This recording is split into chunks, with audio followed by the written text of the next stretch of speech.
Our time is short, but I would like to give each of you an opportunity to ask the other a question because you guys have agreed on so much tonight. I'd like to give voters a clear choice between two candidates. And I don't know that I mentioned this, but Charles Winkleman has the endorsement of the Progressive Party, Richard Dean, the Democrats. And so, Charles, I'll let you ask your question to Richard first. Sure. Something I'm curious about, Richard, is what work you've done through the Burlington Business Association, to help workers and working class folks. Sure.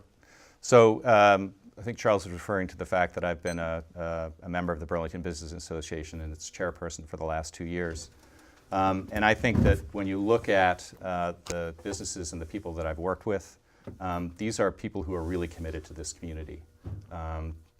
Businesses like the Ski Rack, like Seventh Generation, like Ben & Jerry's. These are all Burton Snowboards. These are all people who, at the base, are providing employment to the people who live in this community and want this community to survive and do better. So I think that the $15 hour minimum wage proposal is something that I certainly support.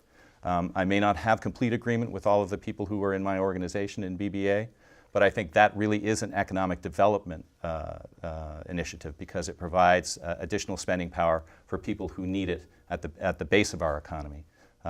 So I think we need to recognize that the businesses in this community are fantastic contributors to the community. They support the arts. The Jazz Festival, the Flynn Center. These are all things that they are generous contributors to. And when the arts community and the business community both do well, then we all move forward together.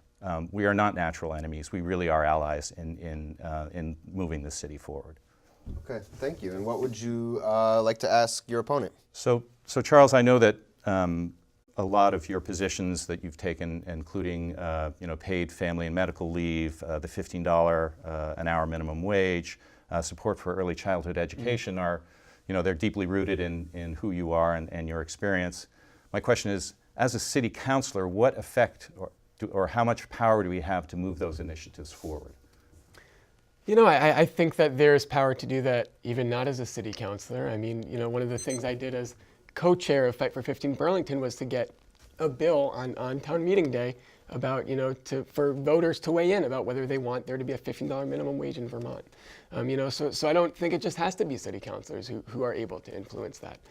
When it comes to paid family leave and when it comes to early childhood education, I think you have to start having the conversation.